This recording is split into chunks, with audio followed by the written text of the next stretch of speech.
السلام عليكم، ازيكم يا حبايب قلب سومه. ابني اتش بقى النهارده لبست معاك، هي جت من الاخر معاه كده، ركبت في نافوخه عاوز ياكل تورته. فانا قلت له التورت بره غاليه، طب استنى اما اشوف لك انا عندي ايه. فجبت المج بتاعي وقعدت ادعبس، لقيت كيس الاوريو ده. فقلت طب والله كويس قوي، رحت جبته وفتحته، حتى لقيته اللي هو فيه 3 وحيد بس. قلت والله حلو، عال عال للعال، كويس جدا. حطيت 2 والتانيه والتالته حطيت نصها، والنص التاني هحطها في الورقه واشيلها عشان ابقى ان شاء الله كده اجرنش بيها الوش. وبعد كده انا كنت حاطه معلقه كبيره هي دي زبده، حطيتها في الفرن بس عشان تسيح شويه، يبقى دي زبده سايحه شويه. وبعد كده هنزل كمان ببيضايه، البيضايه دي اهم حاجه تكون بحراره الغرفه. وهنزل ب4 معالق من الحليب، بس الحليب ده يكون سخن شويه عشان يبقى سهل كده ان هو يدوب لي الاوريو بتاعي. طبعا قبل ما نقلب انا نسينا الفانيليا عشان البيضه، يبقى هننزل بشويه من الفانيليا ونبدا بقى نقلب قلب قلب لحد ما بصوا البيضه تختفي والاوريو بتاعنا يسيح ويبقى مع بعضيهم. هننزل يا دوبك بقبضه بسيطه كده من الملح، الملح ده حلو قوي وسنه كمان.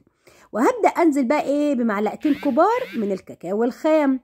كويس والله الواد ده حظه حلو ما شاء الله، كانوا اخر معلقتين عندي، كويس جدا عملوا لي الغرض. وهبدا انزل كمان بمعلقتين كبار من الدقيق. الدقيق دوت متعدد الاغراض، اي دقيقه عندك انزلي بيه يا ست الكل. وكمان هننزل بمعلقه صغيره من البيكنج باودر، وهنبدا نقلب قلب ده كله. وادي البطرمان دوت اللي احنا كنا عاملينه مع بعض، اللي الشوكولاته. بصوا ما شاء الله والله اللهم بارك، يعني انا عملت منه وصفات كتير جدا ما شاء الله، اقتصادي وحلو والطعم خطير.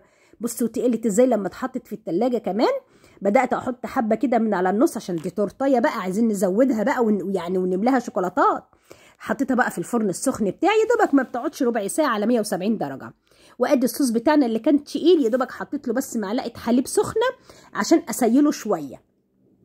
اهو الشوكولاته اللي كانت تقيله انا حطيت لها بس معلقه حليب سخنه. واللهم صل على النبي، الله الله الله، مش عايزه اقول لكم بقى على الشكل والطعم بعد ما حطينا الشوكولاته كمان. وادي ايه نص الاوريايه اللي احنا كنا شايلينها على جنب. وقعدت ادعبس كمان يا بنتي يا سومه يا بنتي يا سومه، لقيت الفريسكا ديت، قلت لا ما اسيبهاش، رحت مقشره كده ومقطعه بالسكينه حبه عشان احطهم على الوش عشان تبقى تورتايه. بس عارفين بقى يا جماعه، يا سلام بقى لو حته كمان كريم جانتيه. بس انا بقى بصراحه والله كان عندي الكريم بس انا نسيت، يعني كسلت احطها.